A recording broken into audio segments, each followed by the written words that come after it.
During COVID time, my vessel carried 2 live giraffes from India to Singapore for the Singapore Zoo. The 2 giraffes, they couldn't get a flight during the pandemic lockdown. Our giraffes got seasick. My wife still doesn't know what I do, all right?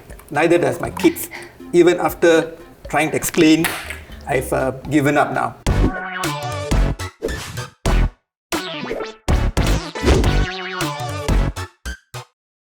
Hello, I'm Sophia. I'm a Chief Engineer in Pacific Carriers Limited. I joined Maritime Industry 11 years ago. Hi, I'm Chidam. I'm the Vice President at PSA. I've been in PSA for about 32 years. Today, we are going to share more about being in the maritime industry.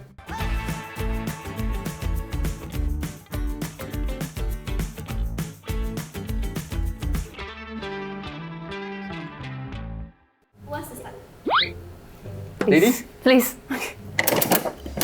Tell me about your job. What do you do mainly? Currently, I'm taking care of operations and the planning of connectivity. Maybe in layman terms, give you an example. When you go to the airport, okay, when you check in, you throw the bags into the counter. Underneath, how does the cargo, your bags, get to the right plane and to the right destination? Okay, that's what we do, but just that what I handle is actually comes in 20-footers and 40-footers and they weigh 30 tons. When you go to IKEA, all right, you will know exactly which rack to go to collect your stuff. That's why we plan the yard. Just that we have in our yard about 400,000 boxes. For myself, as a Chief Engineer on a vessel, I oversee operations, inspections, maintenance of all the machineries on board. I work closely with my team on board and on shore to ensure smooth operations of the vessel around the clock.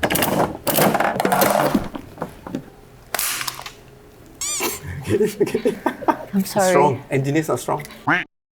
What's the craziest experience you have had? During COVID time, my vessel carried 2 live giraffes from India to Singapore for the Singapore Zoo. The 2 giraffes, they couldn't get a flight during the pandemic lockdown. As we were crossing the Indian Ocean, the weather was a bit rough and our giraffes got seasick.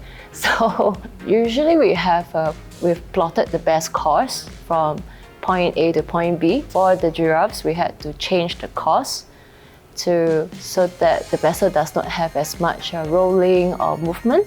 Therefore, the giraffes could recover from their seasickness. When I joined PSA, we were handling vessels which were of about 200 meters long, can carry 4,000 containers. And at that point of time, one of the shipping lines brought in the world's largest vessel. And I was actually asked to be part of the team. And it was the first time thrust into handling this. So it was a memorable thing. What's something you wished the public knew more about your job? My wife still doesn't know what I do, all right? Neither does my kids. Even after trying to explain, I've given up now. What happens at sea is really not visible to Singaporeans. So I wish that people know how important a job that we do and how critical is it for Singapore's economy. The story of Singapore is the story of the pot. Everything that you handle in the home, from your rice cooker to your handphones, comes through the pot. What's the toughest period in your job? During COVID, when a lot of staff couldn't come to work, but being a critical function, we actually reported to work and we had to make the pot continue to operate. So we worked with the government agencies, private medical practitioners, and then we used part of the Tanjung Pagar terminal. We converted it into a quarantine center. We also brought in, together with the government, MPA, 7 flotels. They were floating hotels. They were anchored at the port. It was a whole of kampong, all right, that came together to make sure that these guys were safe. During the COVID period was really challenging for us seafarers as well. My usual schedule would be working for 6 months and then resting 3 months. But during COVID time, when the crew exchange couldn't happen, when I went to take over an engineer who has been 13 months on board, I stayed 9.5 months, which is more than my usual 6 months. During the 9.5 months, we keep our morale up. We watch movies together, we have chats, at times we play games, we celebrated New Year's Eve together with it's like sports day. I really salute the marine team. Thank you. Because marine seafarers, I don't think it's an easy job to do. This job is just oily and dirty.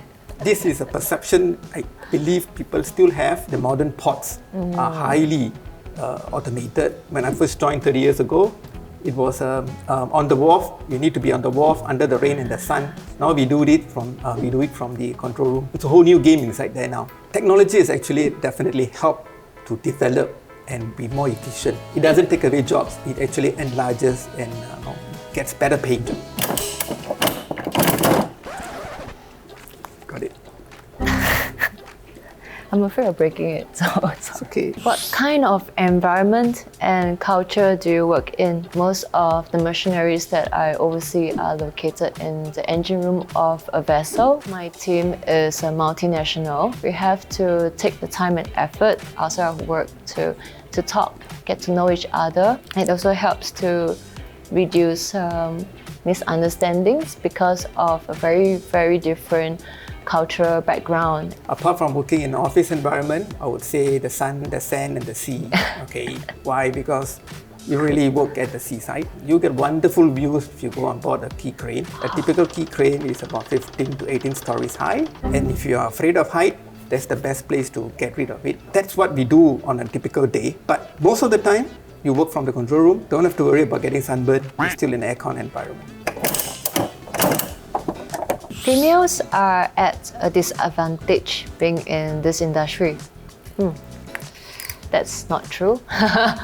In my humble opinion as an engineer, every individual brings their personal strengths to the table. In the recent years, the reports have shown that more and more females are joining maritime industry. Direct result, more shipping companies are focusing strongly on gender diversity. There are times that some jobs are more labor intensive. I would have colleagues who are able to assist for that side, but that's like the minority component of my job. Do you ever get seasick?